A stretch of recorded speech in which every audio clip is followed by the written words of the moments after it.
Christmas night. Juhiwan was a man who had never known the presence of a woman in his life. His parents had been the most precious people in his world, but a car accident on Christmas Eve a few years ago had snatched them away from him. Since then, every Christmas had become nothing more than a painful memory for him. While others spent time with their families and children, Juhiwan would wander the city streets alone. His unusually tall stature kept people at a distance, deepening his sense of isolation.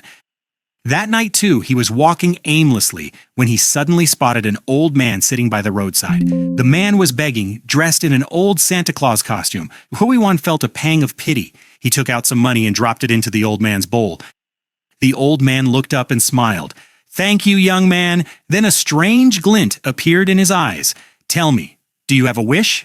Juhiwan found the man a bit odd. He started to walk away without answering, but the old man's voice echoed in his ears again. "Everyone has a wish of some kind." Just to brush him off, Juhiwan said, "I want to win the lottery." The old man chuckled softly. "A lie." Juhiwan stopped in his tracks. Looking deep into his eyes, the old man said, "Tell me the true wish hidden in the depths of your heart." The old man's question stirred up the pain hidden deep within Juhiwan's heart. After a moment of silence, he spoke softly.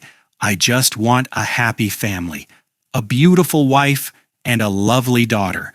A mysterious smile appeared on the old man's face. "Your wish will be granted. If it isn't, I wouldn't consider myself worthy of being called Santa." Juhiwan found this odd.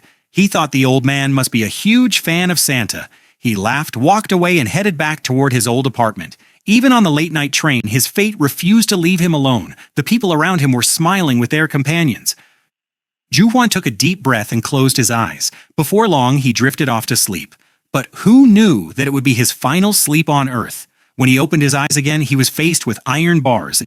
He was confined in a cage-like wagon surrounded by frail, starving people. Some looked as though they hadn't eaten in days. Juhiwan was in better shape than them, but he was stark naked. The cold air was seeping right into his bones. Just then, his gaze fell upon a dead slave nearby who was still wearing clothes. He hesitated for a moment, but finally, with trembling hands, he removed the clothes from the body and put them on. He breathed a sigh of relief as the warmth enveloped him.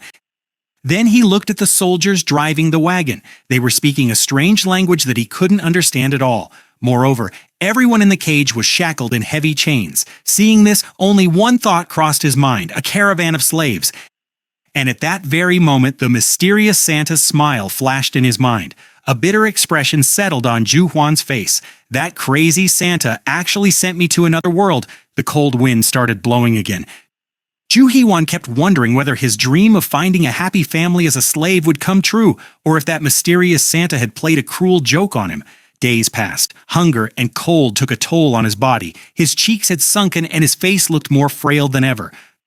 Finally, one day, the caravan stopped at a village. The soldiers lined up all the slaves so the villagers could buy them. A tiny flicker of hope ignited within Juhiwan. At the very least, once sold, he would get regular meals. He was confident in his tall stature and strong physique. He imagined a wealthy man would buy him immediately. But reality was cruel. People came, inspected the slaves, and bought them. Yet no one even glanced his way. One village, 2 villages, 3 villages. Gradually, all the slaves who had accompanied him were sold off. In the end, only Juhiwan remained. His last shred of hope was shattered. Deep down, he began to curse the Santa who had shown him the dream of a happy life. That night, as the caravan moved on, Juhiwan quietly picked up a sharp thorn lying on the ground. He could no longer bear the pain. The thorn moved slowly toward his neck. Just then, a shadow stopped right in front of him. Juhiwan's hand froze. He lifted his head, and for a moment his breath caught in his throat. An incredibly beautiful woman stood before him. Moonlight fell upon her face, making her appear like a vision from a dream or an angel. The woman gently extended her hand. In her palm lay a small piece of bread. In that moment, Juhiwan felt that all the feasts in the world paled in comparison to that piece of bread. He took the flatbread with trembling hands and began eating hurriedly. The woman was saying something. Her voice was gentle. Yet Juhiwan could not understand a single word. They spoke languages from different worlds, and yet, for the first time in days, he felt that perhaps there was someone in this strange world who cared about him. Juhiwan couldn't understand a word the woman was saying, but the language wasn't the reason. His entire attention was captivated by the woman's beauty and the small, adorable girl standing beside her. The woman held a piece of bread in her hand, and at that moment it seemed more precious to him than a meal from any 3 Michelin-star restaurant. A short while ago, inside a dilapidated wooden house, the woman was having dinner with her young daughter. Food was scarce. The woman gave her own portion to the child, but the girl held half the bread back out to her. "Mommy should eat too." Liz's eyes welled up slightly. Just then, there was a loud knocking at the door. Thud, thud. Liz opened the door. The village chief was standing outside. "Don't open the door. Just listen to me." His voice was grave. "The soldiers have brought a caravan of slaves. One of those men will be chosen as your new husband. Come with me to the mountain in the morning and have food ready for the soldiers too." Hearing this, Liz turned pale. Her previous marriage had been nothing short of hell. She had been beaten and humiliated daily, enduring constant pain. For a moment, the thought of running away crossed her mind. But then her gaze fell upon her daughter. The child wasn't her own flesh and blood. She was the daughter of her late husband's first wife. Yet, she couldn't just leave her behind. Perhaps the child sensed her distress. She ran over and wrapped her small arms around Liz in a hug. At that moment, tears streamed down Liz's face. She tucked the child into bed and gazed at her for a long time. The child didn't even have a name yet. And that was precisely what frightened her the most. If the new husband turned out to be just like the first one, her life might well become a nightmare all over again. Liz was reminded of her past, of the time her father had sold her for nothing more than a rabbit skin. A man living in the mountains had bought her. As soon as she arrived at his home, he began to beat her. From that day on, her life was filled with constant abuse and pain. Had that little girl not come into her life, she might have broken down long ago. Then one day, her husband went hunting and never returned. Later, the village headman revealed that a wild animal had killed him. His body was never even found. Upon hearing this news, Liz breathed a sigh of relief for the first time. She believed her nightmare had finally ended, but now it seemed as though a new nightmare was knocking at her door. Liz felt a sense of relief upon hearing the news of her husband's death, but her happiness was short-lived. In this world, a woman held no standing without a husband. Yet, thinking of her daughter, she resolved to face her fate once more. The next morning, she baked some bread and went out to the soldiers. Her heart shuddered the moment she laid eyes on the wagon carrying the slaves. A man was about to take his own life by driving a sharp spike into his neck. The sight reopened old wounds. There had been a time when she, too, had contemplated doing the very same thing. Without a moment's hesitation, Liz rushed toward him and stopped him. As she drew closer, she noticed the man's sunken cheeks, disheveled hair, and the despair lurking in his eyes. Silently, she held out a piece of her bread to him. But before she could say a word, the village chief arrived. He ordered Liz to return to her hut and took charge of the slave trading himself. Liz and the little girl cast one last glance at the man before walking away. They had no idea that the man was Juhiwan. Juhiwan stared at the bread in his hand for a long moment. Only a short while ago, he had wanted to die, and now a stranger had given him a reason to live. His entire focus was on the bread, yet he could not bring himself to take even a single bite. The soldiers dragged him out. Soon, he was kneeling before the village chief alongside 2 other slaves. Armed soldiers stood guard all around them. Just then, a soldier stepped forward. He drew a knife and made a shallow cut on each of their arms. A few drops of blood were dripped onto 2 special sheets of paper. The very next instant, the papers began to glow with a soft blue light. Juhiwan's eyes widened. He had never seen a sight like this before. Magic? Countless questions began to swirl in his mind. What kind of world had he ended up in? A world where humans were enslaved and sold, and where mysterious contracts that glowed with the color of blood existed. Once the contract was finalized, a soldier leaned in and whispered something into the village chief's ear. The chief nodded silently. Then his gaze fell upon Juhiwan. He began to walk slowly toward him, as if a significant decision had already been made. Meanwhile, Liz returned to the hut with her daughter. A short while later, a village woman arrived with rations to last them several days. Smiling, she said, "Your new husband doesn't speak our language. You'll face some communication difficulties at first." Liz remained silent. Anxiety was still clearly visible on her face. Seeing this, the woman tried to reassure her. "He may look ordinary, but his hands are as soft as a nobleman's. And don't worry, your previous husband was notorious throughout the village. People only tolerated him because he was the guardian of the mountain." She paused briefly before adding, "If your new husband performs that duty well, perhaps the two of you can live out the rest of your lives in comfort." Liz replied in a low voice, "I don't expect him to be a saint. I just want him not to be violent." Just then, the door to the hut opened. The village chief stepped inside. Standing behind him was a massive man. Liz's eyes widened. It was the very same man she had saved from death a short while ago, but now seeing him up close, she realized just how huge and intimidating his physique was. Involuntarily, her hands began to tremble. Across from her, Juhiwan recognized her as well. She was the woman who had given him bread, yet he couldn't understand why she looked so nervous upon seeing him. Then the village chief stepped forward. He took Juhiwan's hand and positioned him in front of Liz.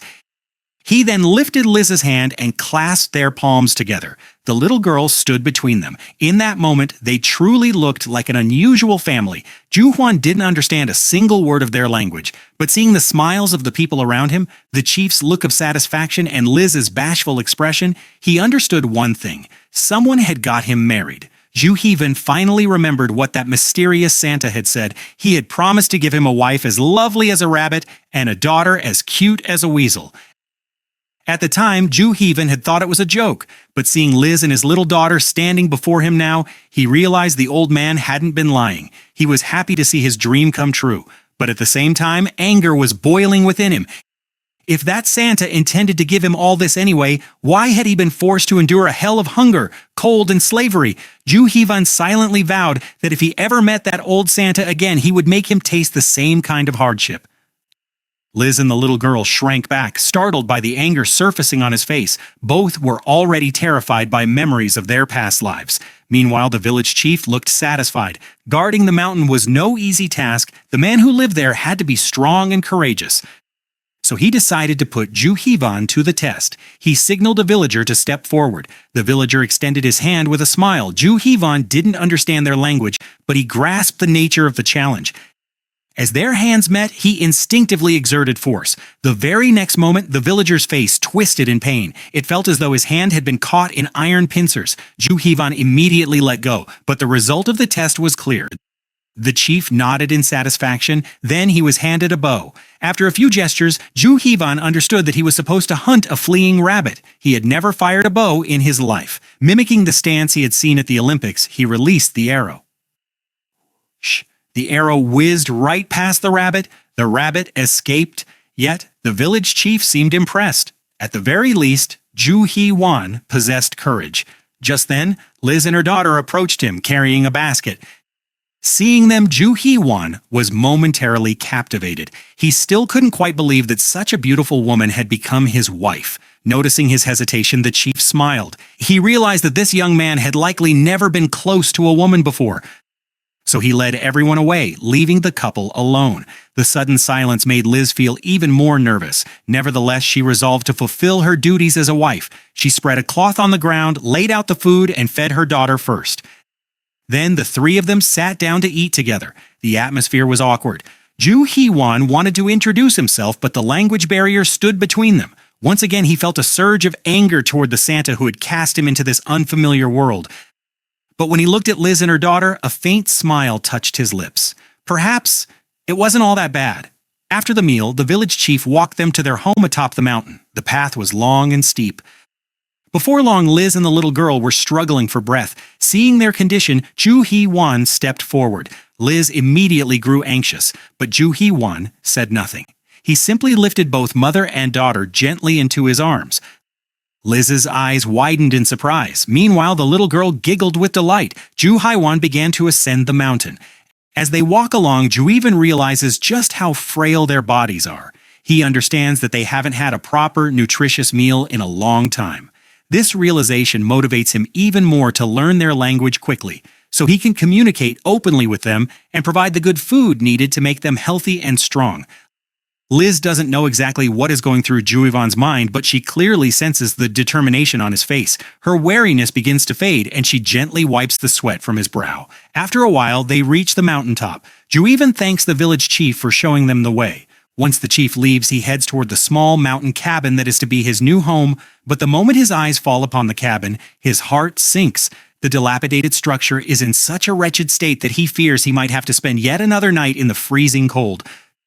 Cursing the cold under his breath, he steps inside only to stop dead in his tracks at the sight before him. Liz is standing there. Her eyes are brimming with tears, and deep distress is clearly etched on her face. Juhiwan wants to ask what has happened, but before he can say a word, Liz suddenly turns and runs off. After running for a while, she stops by the edge of a quiet lake. It turns out that while they were away, someone had broken into the cabin and looted everything. Pots, the table, bows, hammers, knives, and even the farming hoe. Not a single essential item was left in the house. Now they didn't even have the means to repair the broken cabin. It was clear that they would have to spend the night under the open sky and the biting cold, with the constant threat of wild animals looming over them. The mere thought of what lay ahead completely shattered Liz. Tears streamed down her face, and she was at a loss as to what would happen next.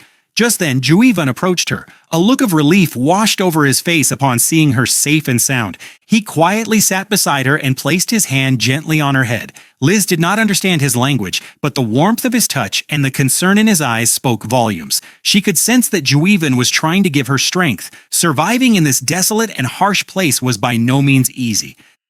Their cabin was completely dilapidated, and looking at Juhiwan, it seemed as though her new husband had never in his life engaged in any strenuous physical labor. However, repairing the cabin wasn't her primary concern. She could manage that task herself somehow. The real problem was food. If they were to survive, they would have to hunt every day. Yet looking at Juhiwan, it didn't seem at all likely that he knew how to use a bow or any other weapon. Negative thoughts kept flooding her mind. The future was uncertain, and she saw nothing but difficulties ahead. And yet there was a strange sense of peace in her heart. Whenever her gaze fell upon Juhiwan, she felt an indescribable sense of relief. Somehow she was absolutely certain that no matter how dire the circumstances, Juhiwan would eventually set everything right. Liz is overwhelmed by these emotions, and tears begin to stream down her face. Meanwhile, Juhiwan slowly begins to open up about his heart's deepest feelings. He reveals that he lost his parents at a very young age in his own world. There was a time when the entire world seemed hopeless and cruel to him, yet he never gave up. He kept moving forward, facing every hardship along the way. Today he is glad he didn't lose heart, for had he broken down back then, he might never have met Liz. That is why he had made a silent vow to himself. He would protect Liz and her daughter at all costs. He would provide them with a life where they lacked nothing essential and could always remain safe and happy. Liz could not understand a single word he said, as they spoke different languages. Yet the sincerity of his heart was evident in his face and demeanor, far more than words could convey. She could sense that Juhiwan truly cared for her and her daughter. This realization dispels the last traces of hesitation in her heart. The very next moment, she steps forward and embraces Juhiwan tightly, releasing all the fear, pain, and emotions she had kept bottled up inside along with her tears. But just then, the little girl sees her mother bathed in tears. In her innocence, she immediately jumps to the wrong conclusion. She thinks Juhiwan has hurt her mother, just as her previous father had. Determined to protect her mother, she rushes over without a moment's hesitation, stands in front of Liz, and tries to pull her away from Juhiwan. But Juhiwan doesn't stop her. Instead, he gently pulls her toward himself and embraces her as well. Juhiwan doesn't yet know who the child's biological father was, or why Liz bought her and brought her home. But there is one thing he knows with absolute certainty. These two are now his family. In that moment, he makes a firm resolve in his heart to become the best husband and the best father in the world. No matter what, he will give Liz and her daughter a life where they lack nothing and where tears never fall from their eyes again. The family returns to the cabin. As they step inside, an awkward silence settles over them. No one speaks. Having shed tears in front of one another just moments ago, they are unsure of how to break the ice. Finally, Juhiwan decides to break the silence.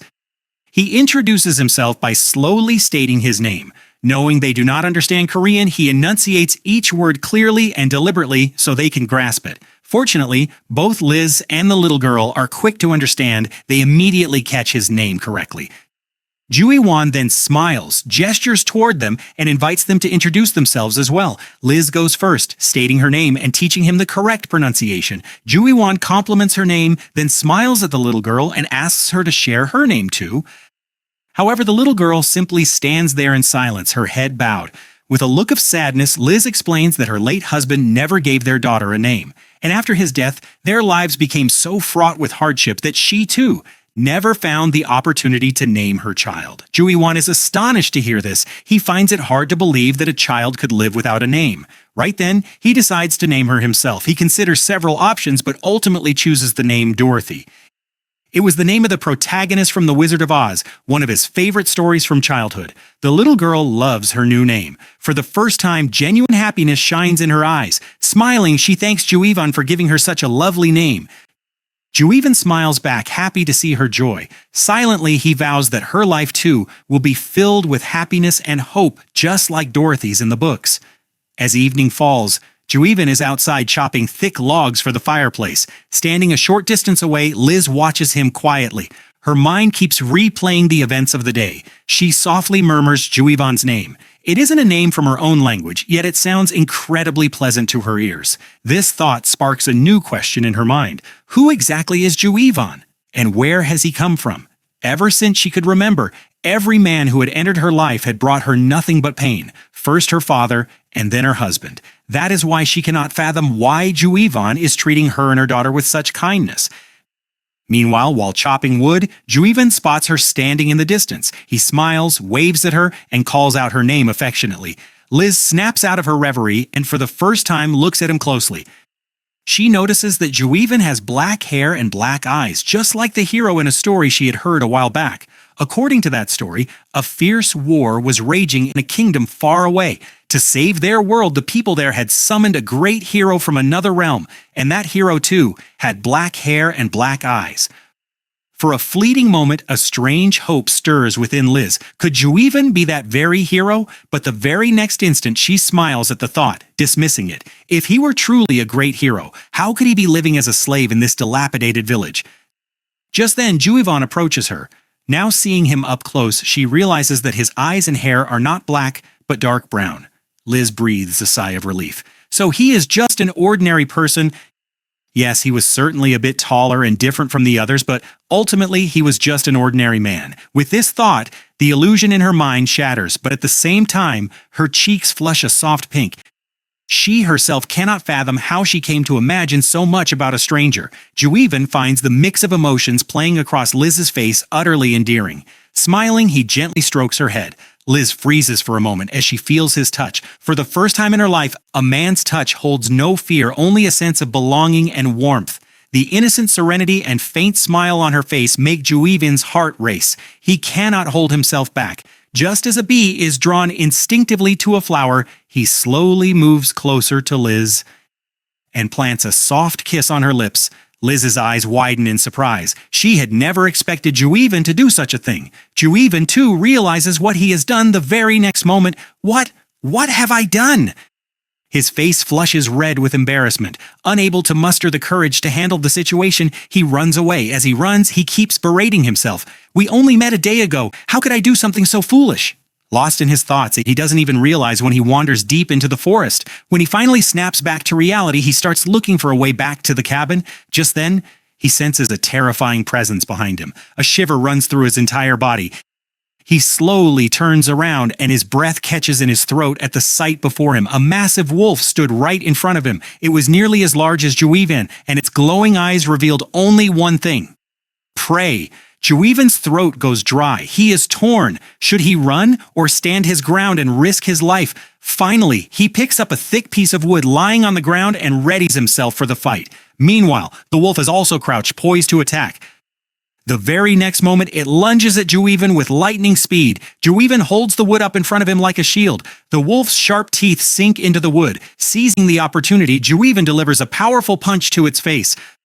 The wolf growls in pain, but the next instant, in a fit of rage, it bites down on the wood so hard that it snaps in two. Now Juhiwan is left with no means of defense. He tries to take the initiative and attack, but the wolf proves to be even faster. It clamps its jaws directly onto his wrist. Its sharp teeth tear through his skin, leaving a deep wound. Juhiwan recoils, screaming in pain. It feels as though his entire arm is burning in fire, but when he looks at his hand, his eyes widen in astonishment. Flames are actually erupting from his wound. How is this possible? Was this magic? A newfound confidence suddenly surges within him. The wolf, too, is frightened by the mysterious flames and begins to retreat, but this time Juhiwan gives it no chance to escape. He charges toward it, his fist wreathed in flames, punch after punch, each blow more powerful than the last. The wolf howls continuously in pain, but Juhiwan does not stop until it collapses to the ground completely lifeless. As the wolf dies, Juhiwan too sits down on the ground exhausted. He looks at his hand, panting. The hand that had been engulfed in flames just moments ago now appeared completely normal. No burn marks, no wounds, even the deep gash on his wrist had vanished entirely. Juhiwan couldn't fathom how he had managed to use magic without any training. Memories of the fantasy novels he had read in his past life came flooding back. Filled with excitement, he tried casting various spells: Fireball, Firestorm, Firewall. He even attempted a famous magical spell he recalled, but nothing happened. After several attempts, he gave up. He became convinced that there must be a specific way to wield magic in this world, something he would have to learn. But one thing was now crystal clear. He truly possessed magical power, and now his primary goal was to gain full control over that power as quickly as possible, because only then could he become a better hunter, and if the need arose, heal his small family. After all, there was no doctor on this desolate mountain to help them. Juhiwan clenches his fist tightly. In that very moment, he makes a vow to himself. He will become stronger than ever before, strong enough to protect his small family at any cost and to give them the life they deserve. He never wants to be called cursed again, to be the person people claim brought nothing but death wherever he went. As these thoughts cross his mind, painful memories of his childhood come flooding back. After his parents died, no relative was willing to take him in. Only his grandfather had given him a home, but perhaps even that was not meant to be. Not long after, his grandfather also passed away. Afterward, his cousins heaped all the blame on him. They would beat him mercilessly, calling him cursed, an omen of bad luck and a harbinger of death. They believed that anyone who cared for him was destined to die. Juhiwan takes a deep breath and shakes off those painful memories. He didn't have time to get lost in the past right now. He needed to quickly dispose of the dead wolf. If the scent of its blood spread through the forest, other ferocious predators might be drawn to the spot. He hoists the entire wolf onto his shoulders and walks with heavy steps toward his small cabin on the mountain. He knew the wolf's meat could feed his family for days. Meanwhile, inside the cabin, Liz and Dorothy were preparing dinner. Suddenly, Dorothy glances toward the window. She spots a massive wolf outside, seemingly staring right at them. Terrified, she lets out a scream and bursts into tears. Upon hearing her daughter's voice, Liz grabs a knife from the kitchen without a moment's hesitation. Trembling, she moves toward the window. But the very next moment, her eyes widen in astonishment. It wasn't a live wolf, it was Juhiwan. Returning home with a dead wolf slung over his shoulders, seeing him, Liz breathes a sigh of relief, but then her gaze falls upon the wounds on Juhiwan's face and clothes. Her heart begins to pound. Without delay, she rushes outside toward him. She instantly realizes that Juhiwan has just come from an incredibly dangerous fight. Otherwise, his body wouldn't bear so many marks. Juhiwan smiles and tries to convey through gestures that there is no cause for concern. They were just minor scratches. And he is completely fine now. Liz doesn't understand his language, but her eyes understand everything. The very next moment, she steps forward and embraces Juhiwan tightly. For a moment, Juhiwan is completely stunned. He hadn't expected Liz to hug him herself. Just then, little Dorothy comes running and clings to his legs. She keeps saying something in her innocent way.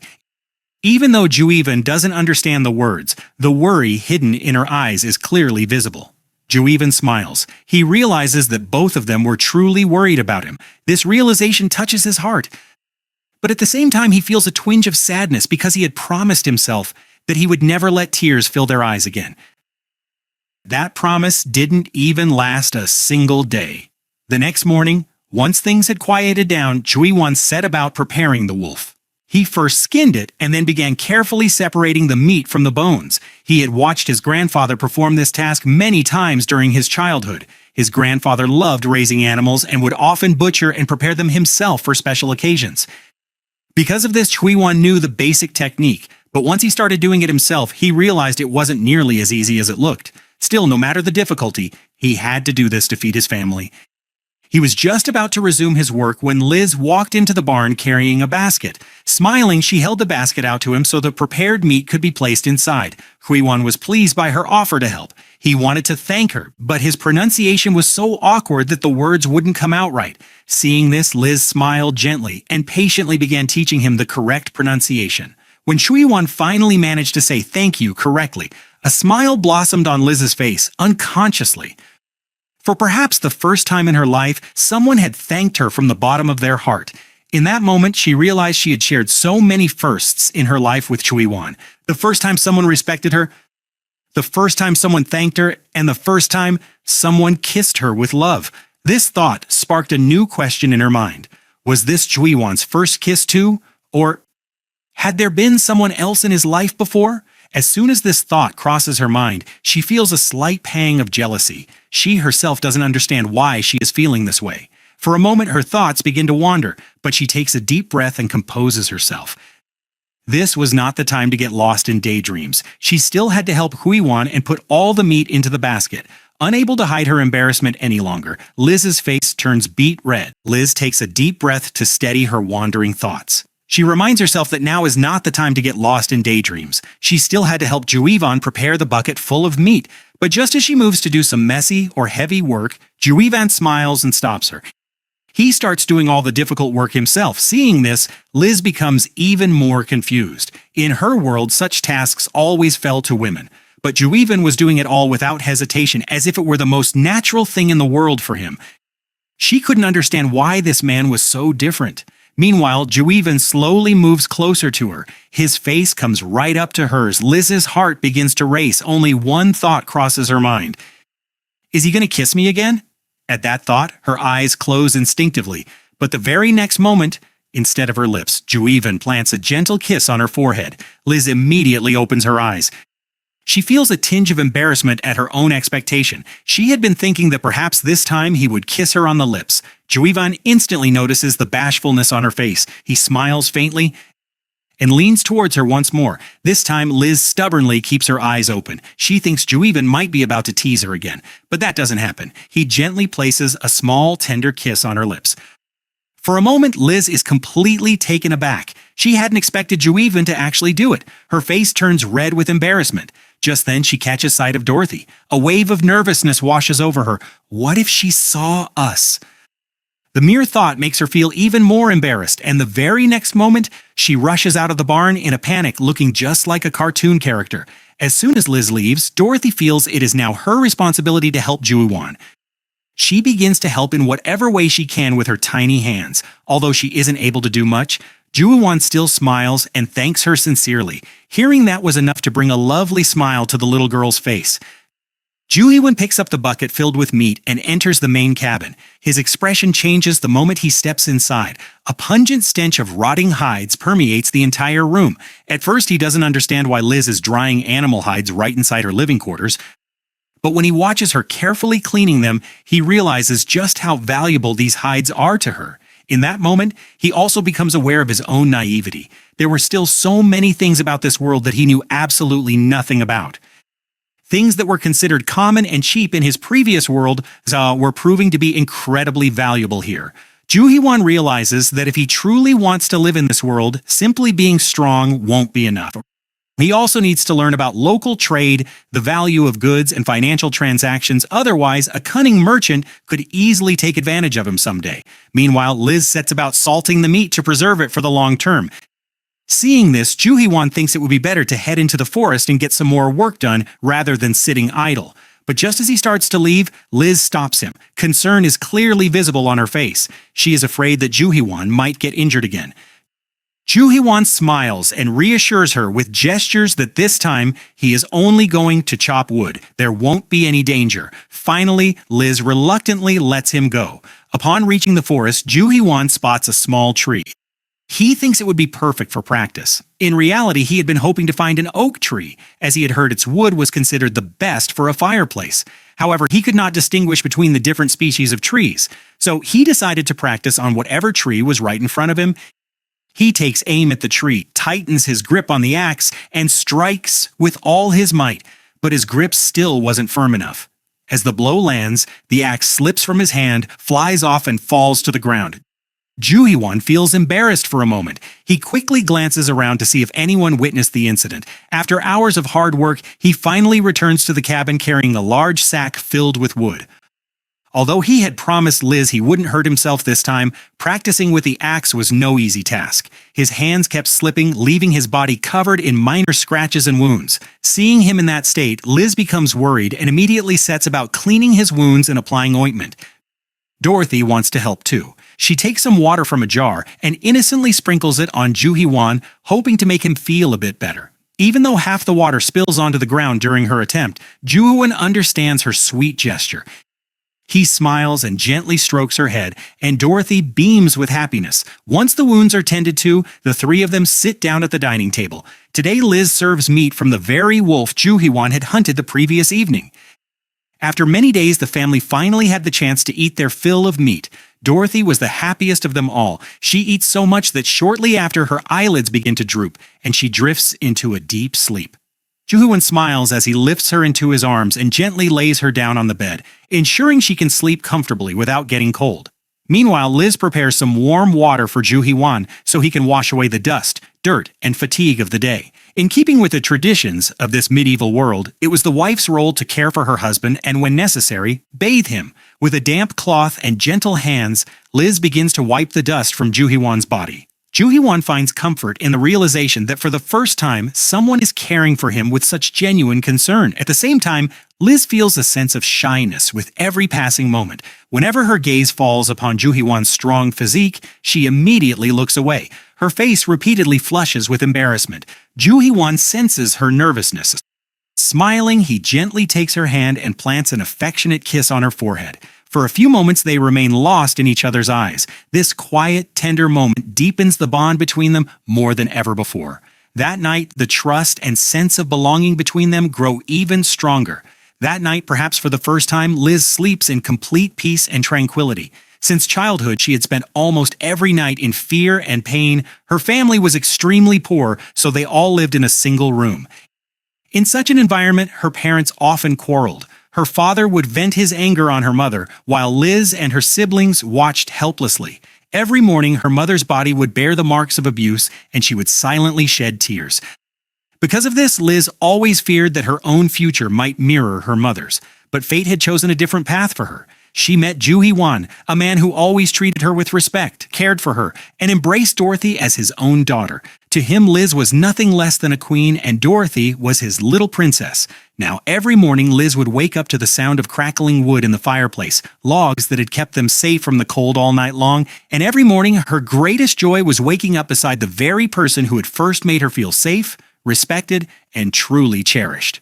Liz knew that not every day of married life is beautiful. That is why she wanted to cherish every happy moment spent with Juhiwan, big or small, in her heart forever. The next morning, while the rest of the cabin was still deep in slumber, Liz quietly rose from her bed and set about her daily chores. She had no desire to leave the warmth and comfort of Juhiwan's embrace, yet she knew that household responsibilities awaited her. It was the best way she could think of to show her gratitude to Juhiwan, the man who had transformed both her life and Dorothy's in such a short span of time. Although Juhiwan was now living in this medieval world, his mindset remained modern. So as soon as he woke up, he too got out of bed and began helping Liz with the chores. He tended to the hearth fire, arranged the firewood, and took care of various other small tasks himself. Liz was amazed to see this. In her world, men did not typically perform such tasks. While working, Juhiwan tried to speak a few words he had recently learned. His pronunciation wasn't perfect yet, but his efforts brought a smile to Liz's face. Then, smiling, he affectionately called her honey. At the sound of this, Liz's face turned as red as a cherry. No one had ever addressed her with such affection before. Seeing Liz's bashfulness, Juhiwan felt a playful urge to tease her further. He thoroughly enjoyed teasing her as he watched her face flush with embarrassment. And so the two of them shared laughter and tender, loving moments together. Meanwhile, Dorothy also woke up. However, it wasn't their voices that had roused her from sleep. All night long she'd been dreaming of delicious meat. The very first thought that crossed her mind upon waking was, what if all the meat is gone? She quickly runs over to the bucket where the meat was kept. As soon as she peeks inside and sees that all the meat is still safe, a smile of relief spreads across her face.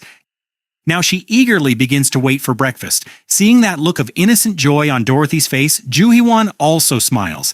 At that very moment, he decides to himself that he will go to the forest again today so that he can hunt more and gather plenty of food for his family. Seeing Dorothy so happy while eating meat brings a smile to Juhiwan's face as well. He realizes that if he wants to see this happiness on his family's faces forever, he must work even harder. Now he didn't care at all whether he might encounter wolves or a ferocious lion in the forest. He had only one goal in mind: to ensure his family never went to sleep hungry. With this thought, he sets out this time carrying a sturdy axe. He no longer held a simple wooden stick. Instead, he carried a weapon that could save his life if the need arose. Gripping the axe firmly, Juhiwan ventures deeper into the forest. An eerie silence hung all around. Even the wind blowing through the trees seemed to signal that something ominous was afoot. Just then, he suddenly senses an incredibly heavy and terrifying presence. The sensation was so dreadful that the giant wolf, which had nearly cost him his life just a few days earlier, seemed insignificant compared to this presence. Juhiwan's entire body goes on high alert. He tightens his grip on the axe. His eyes dart around, scanning the surroundings. Holding his breath, he waits for the dangerous creature hiding behind the bushes to emerge. But the very next moment, what steps out from behind the bushes is not a wild animal. There he senses an oppressive presence, one that feels even more suffocating than the terrifying wolf he had hunted just days earlier. For this reason, Juhiwan grips his axe even tighter and waits for the beast to emerge. But instead of a beast, a hooded man steps out. Earlier, the hooded man had been wandering through the forest as usual when he spotted a bloodstain that appeared to belong to a large animal, likely a massive wolf. Startled by the sight, he became curious about which group from the village had ventured into these mountains to hunt the wolf. Consequently, he decided to keep a watch on the mountain for several days to track them down. However, despite days of observation, the only person he saw was Juhiwan, a man with a massive frame and powerful muscles. At first, the hooded man suspected that Juhiwan might be the wolf hunter, but upon observing his movements closely, he realized that Juhiwan didn't even know how to wield an axe properly. This discovery only deepened his confusion. Finally, to satisfy his curiosity, he decided to confront Juhiwan himself today. But when he finally approached Juhiwan, the first thing the old man noticed was the wolf bite mark on his arm. He was astonished to see that such a deep wound had almost completely healed in such a short period of time. Normally, an ordinary villager living in this mountainous region would have died within days from such a wound becoming infected, as there was no doctor available to treat it. But Juhiwan stood before him in perfect condition, as if he had never suffered any serious injury. Seeing this, the old man came to only one conclusion. Juhiwan was no ordinary human being, but a magician, and one with extraordinary powers. This realization was nothing less than a ray of hope for him. In fact, he had almost given up hope of achieving his years-long revenge. But now, with a talented and powerful magician like Juhiwan before him, he felt confident that if he planned correctly, he would one day be able to exact his revenge. Although the hooded man appeared older today, there was a time when he was filled with the vigor and strength of his youth. During that time, he accepted a job as a caretaker of this mountain for a nobleman. The most important aspect of this job was that if a war broke out, he would be called upon to fight as a soldier. And if he displayed exceptional bravery in battle, the nobleman could honor him with a government position. This would elevate him from the life of an ordinary villager to a place among the elite. He had arrived at this mountain with this hope. The village at the foot of the mountain was peaceful, prosperous, and abundant with resources. But even this peaceful place hid a problem. Villagers had to venture deep into the forest to gather firewood. However, the forest was perilous, and most of those who wandered too far inside never returned. Consequently, when the masked man became the mountain's guardian, his duties required him to venture into the dense forest to collect wood. But one day he ventured far too deep, and a terrible accident befell him. He was severely injured and suffered a broken leg. For the mountain's guardian, being physically fit and capable was essential. Thus, the accident shattered all his dreams in an instant. He was cursing his fate in utter despair when he encountered a goblin. Goblins were a race of monsters that abducted human women and forced them to bear their offspring. Fortunately, he managed to escape their clutches alive. However, due to his severe injuries, he was forced to leave his job prematurely, and he spent the rest of his life in that very village. Yet not a single day passed during those 20 years when his hatred for the goblins diminished. With each passing day, his resolve to exact revenge grew even stronger. Yet not a single day passed during those 20 years when his hatred for goblins diminished. That is why he constantly sought an opportunity to exact revenge on them. And then one day, he met Juhiwan.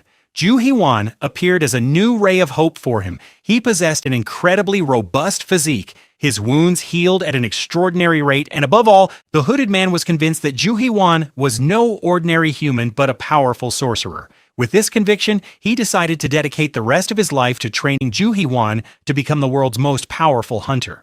Subsequently, the hooded man began to keep a silent watch on Juhiwan. Meanwhile, Juhiwan was also keeping a vigilant eye on the old man's every move, fearing he might suddenly take some unexpected action. But then the old man suddenly told him that he wanted to make him his apprentice and teach him everything he had learned throughout his life. Juhiwan was completely taken aback by this, as he could not fathom the old man's true intentions.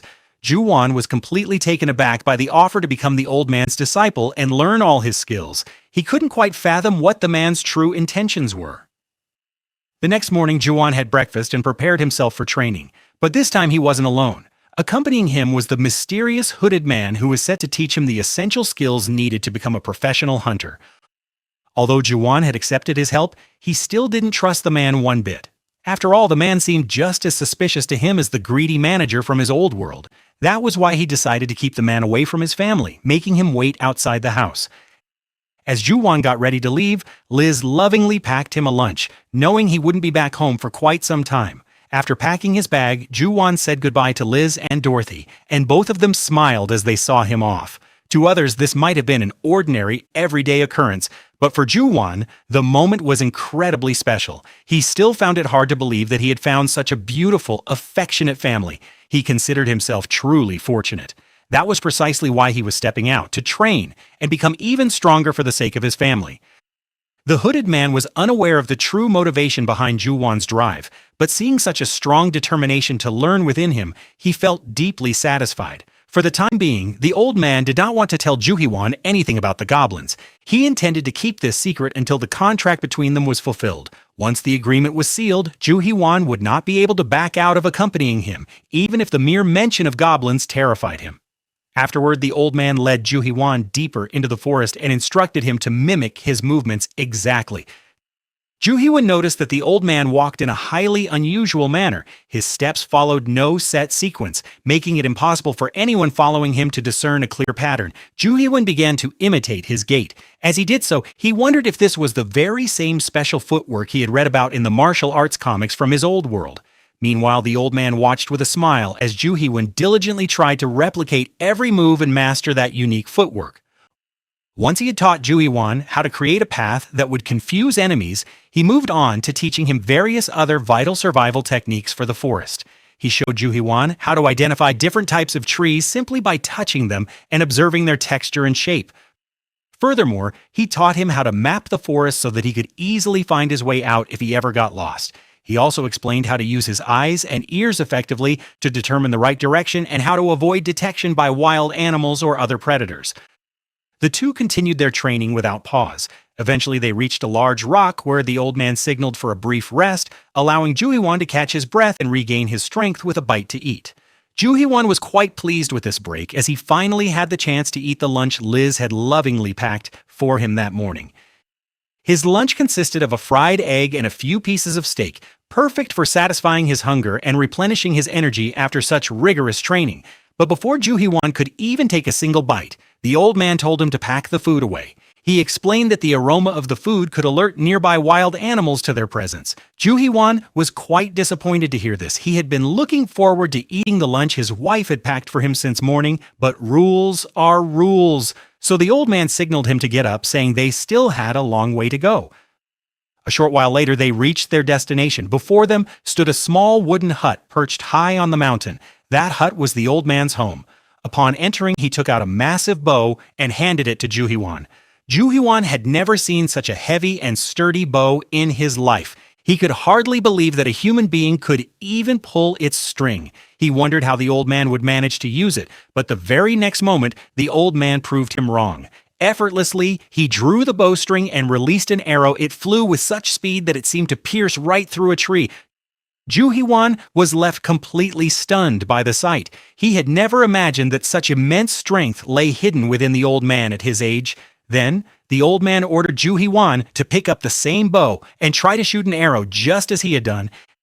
However, Juhiwan had never handled such a heavy bow before, so shooting an arrow correctly was far from easy for him. The old man showed no signs of impatience. He patiently corrected Juhiwan's posture and taught him the proper technique, rectifying every mistake, big or small, along the way. With every correction, Juhiwan learned something new and his archery technique steadily improved. Although he had never undergone archery training before, his ability to learn was remarkable. In no time, he began to master the skill rapidly. Meanwhile, just as Juhiwan was fully engrossed in his training with the hooded old man, Dorothy woke up in a panic, startled by a terrifying nightmare from her childhood. The old fear resurfaced, the dread that Liz and Juhiwan might one day leave her all alone just as her biological parents had abandoned her.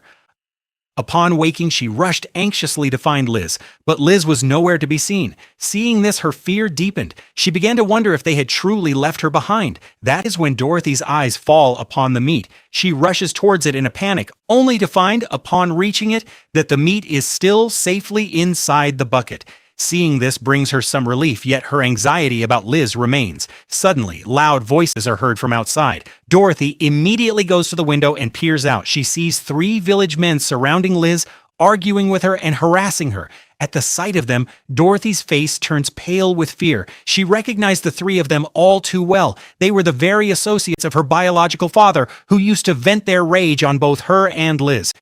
Fearing that they might harm Liz again, Dorothy wanted to help her, but her fear was so paralyzing that she felt rooted to the spot, unable to do a thing.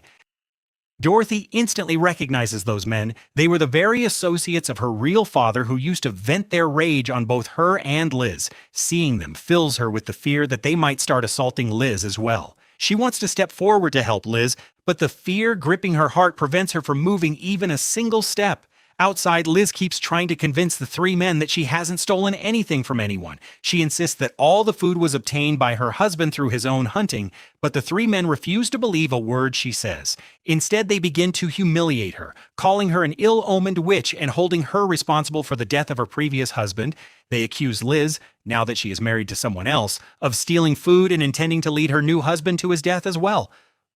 Liz repeatedly tries to reason with them, but her words fall on deaf ears. They shove her aside, barge into the house without permission, and begin searching everywhere. Suddenly, they spot a wolf skin. Their faces light up at the sight, knowing it could fetch a handsome price at the market. Next, they discover a large quantity of dried meat in a bucket.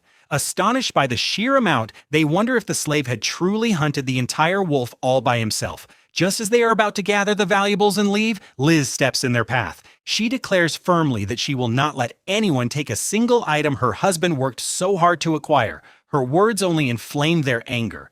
They taunt her, noting how she used to endure everything in silence when she had no husband. But now that she has a new husband, she has suddenly found the courage to speak up against them. With that, one of the men punches Liz hard in the face without hesitation, knocking her to the ground. He then tells his 2 companions to quickly grab the valuables and leave.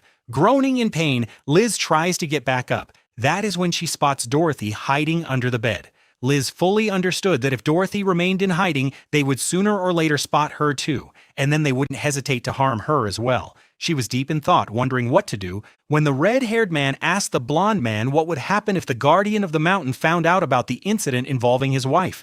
Hearing this, the blonde man fell into deep thought for a moment. He had no desire to make an enemy of the guardian of the mountain under any circumstances. Consequently, he decided to silence Liz forever and then set the entire cabin ablaze, ensuring that no one would ever discover what had actually transpired there. The other 2 men smiled upon hearing this. They realized they had been afraid for no reason. After all, the guardian of the mountain could not even understand their language. That was why, in their view, Liz would never be able to reveal the truth to him, and he would remain completely unaware of the incident. Meanwhile, cowering beneath the bed, Dorothy witnessed the entire scene unfold before her eyes. Paralyzed by fear, she could do nothing but watch helplessly as those ruthless men forcibly dragged her mother away. As soon as they left, Dorothy scrambled out from under the bed and called out Juhiwan's name with all her might. She hoped that her voice might reach him and that he would return to rescue Liz. Meanwhile, Juhiwan was just about to return home after finishing his training when he heard the sound of someone crying loudly in the distance. His heart sank the moment he heard the sound. He was immediately gripped by the fear that something terrible might have happened to Dorothy and Liz. Without wasting a single moment, Juhiwan sprinted towards his home at full speed. On the way, he encountered the three men who were forcibly dragging Dorothy away. Seeing this scene, Juhiwan's anger spiraled out of control. He lunged at the three men like a wounded wild beast. First, he landed a powerful punch on the red-haired man's face. The blow was so forceful that the man collapsed unconscious. Next, Juhiwan immediately turned towards the heavyset man and struck his face with a powerful knee blow, shattering his nose. The blonde-haired man, whose name was Lindsay, proved to be the quickest of the lot. He immediately tried to land a punch from the side, but Juhiwan nimbly dodged the attack, grabbed him, slammed him to the ground, and delivered a powerful punch to his face. He stopped abruptly after that, realizing that in his rage, he had begun to behave like a wild animal. However, Lindsay tried to take advantage of this hesitation. The moment Juhiwan's attention wavered, he grabbed a nearby sickle and lunged to attack him. Juhiwan, however, reacted just in time. Before the sickle could reach his neck, he firmly seized Lindsay's arm. He was on the verge of breaking the man's arm when the old man stopped him. He reminded Juhiwan that his daughter was witnessing everything and was trembling with fear. Upon hearing this, Juhiwan seemed to regain his senses. He was suddenly seized by a fear unlike any he had felt, not even when facing that ferocious wolf. Juhiwan slowly turned to look at Liz. His only fear was that she, too, might have become afraid of him. The fierce madness that had been visible in his eyes just moments ago was now replaced by deep regret and pain. It seemed as though tears might well up in his eyes at any moment. Liz couldn't lie to him and say she hadn't been scared at all. After all, she had witnessed Juhiwan pounce on those people like an uncontrollable wild beast. That scene had reminded her of her first husband, who used to become violent in exactly the same way when angry. At that thought, fear gripped her for a moment. She wondered what she would do if Juhiwan ever treated her the same way in the future. But as she looked closely into Juhiwan's eyes, she saw not anger, but the fear of losing his family and a deep concern for their safety. In that instant, all of Liz's misunderstandings vanished. She became convinced that no matter how difficult the circumstances, Juhiwan would always protect them without a thought for his own life. Her fear had been nothing but an illusion. With this realization, Liz gently took Juhiwan's hand and placed it against her cheek so she could feel the warmth of his touch. In that touch, she sensed Juhiwan's genuine kindness and affection. Overcome with emotion, she thanked him for protecting them from all the evils of the world. The very next moment, Juhiwan gathered Liz into his arms and she embraced him back with complete trust. However, this emotional moment was short-lived. Just then, their eyes fell upon Dorothy, and they realized they had completely overlooked their daughter's condition. They immediately pulled apart and rushed toward Dorothy. She was terrified. The violence she had just witnessed had reopened old wounds. Memories of her cruel father, who used to brutally beat both her and her mother every day, came flooding back. When Dorothy saw those three bad men assaulting Liz, she was terrified. She feared that if she stepped out, they would start beating her too. That is why she couldn't muster the courage to help Liz and remained hidden under the bed. Dorothy began to apologize to Liz through her tears. She was afraid that Liz might hate her for not helping and might even leave her. Hearing this, Liz was deeply moved. Without a moment's delay, she gathered Dorothy into her arms. Hugging her tightly, Liz lovingly told her that she hadn't done anything wrong. Moreover, she explained that she was proud of Dorothy for acting sensibly and hiding in a safe place the moment she sensed danger. Liz's words eased the burden on Dorothy's mind, though fear was still clearly visible on her face. Then Liz gently reassured her that she no longer needed to be afraid of anything because her father would always protect her. Hearing this, Dorothy was confused. She innocently reminded Liz that her father had died in the mountains, so how could he possibly protect her? Liz smiled softly at Dorothy's innocent remark. She then lovingly explained that she wasn't referring to her former cruel father, but to Juhiwan. Dorothy couldn't quite grasp how Juhiwan could be her father. Liz explained that she was now her stepmother, and since Juhiwan was her husband, he was Dorothy's stepfather as well. Upon hearing this, Dorothy's eyes lit up with joy. She could hardly believe that Juhiwan was now her new father. In her eyes, Juhiwan was the best person in the world. He was not only tall, strong, and brave, but also incredibly kind. Dorothy had never even dreamed that, after losing her first cruel father, she would find a father as wonderful and handsome as Juhiwan. Brimming with joy, she immediately ran out of her room and called out to Juhiwan with great excitement, "Daddy!" Juhiwan didn't quite understand what Dorothy was saying, but he sensed that her words had something to do with Papa. So when Dorothy ran up, hugged him tightly, and refused to let go, he smiled and held her close against his chest. In that moment, Juhiwan felt the kind of happiness only a father can experience upon receiving his daughter's affection. He was just about to lift her into his arms when he noticed a strange odor. He quickly realized that Dorothy had likely wet herself out of fear and nervousness. However, he didn't want to spoil this beautiful moment in any way. So without saying a word, he lovingly picked her up and let her cling to him for as long as she wished. Soon, Liz joined them. The three of them stood together, savoring this peaceful moment of reunion after so long. But then Dorothy's gaze fell upon the robbers and the bucket of meat lying near them. It all came rushing back to her. In a flash, she darted over like a rabbit and pounced on the bucket. She quickly opened the lid and anxiously checked it to see if all the meat was intact. When she saw that the meat was perfectly safe, joy returned to her face and she beamed with relief. Standing a short distance away, Juhiwan and Liz cannot suppress their laughter upon seeing Dorothy's reaction. They realize that in this world there is nothing Dorothy loves more than meat. Seeing this brings a smile to Juhiwan's face as well. Right then, he resolves that no matter how much effort it takes, he will hunt even more animals. He wants to ensure that Dorothy can eat her fill of meat every day and never feel the lack of anything. But before that, there was another important task at hand, dealing with those three bandits. He tells Liz to take Dorothy inside the house, while he alone begins to approach the unconscious bandits. However, just as he is about to reach them, the old hunter stops him. In a calm voice, he advises Juhiwan neither to kill the three men nor to injure them excessively out of anger. The elder's words doused the fire of anger burning in Juhiwan's heart. He realized that causing further harm to these men could lead to his arrest, or worse, he could be enslaved once again. He thanked the elder for the advice. After all, it was the elder who had suggested he spare the three men and take their tools for his own use. Juhiwan heeded the counsel. Taking the tools with him, he returned home. As he left, he warned the three men that if they dared to cross his path again, he would inflict a punishment far worse than death upon them. Later that night, once the commotion had settled, Juhiwan attempted to heal Liz's injuries using his healing magic. He had succeeded when he fought the wolf previously, but this time he wasn't entirely sure if the method would work. However, Juhiwan was astonished by the result. All the injuries on Liz's face vanished completely within mere seconds. Elated by this success, Juhiwan took Liz to the bedroom so he could enjoy the company of his beautiful wife throughout the night. At daybreak, the villagers busied themselves with their daily routines. Just as always, as the harvest festival approaches, the villagers are busy with their tasks, but the village chief's wife is berating her husband for giving away the cloth she had painstakingly collected over such a long time to Juhiwan and his wife. The village chief tries to calm her down, reminding her that they desperately need a guardian of the mountain, and there's no one better suited for the role than Juhiwan. Yet she remains upset, as she had carefully preserved that cloth for 10 whole years.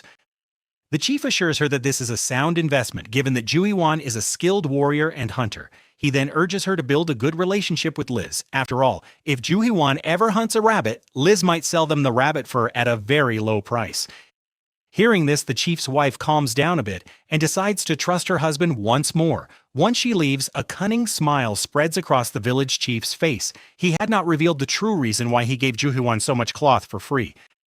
The real reason is that he had noticed a wolf bite mark on Juhiwan's arm, an injury that should have caused severe damage. However, Juhiwan appeared perfectly fine and his wound had completely healed. The village chief knew full well that a person could recover so quickly only with the help of healing magic.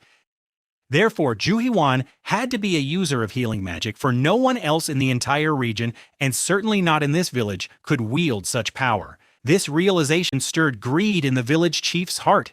He thought that if he sold Juhiwan to a wealthy noble, he might finally escape this cursed village and live a life of luxury in a big city. That is why he didn't even tell his wife. He feared she might let the secret slip to the other villagers.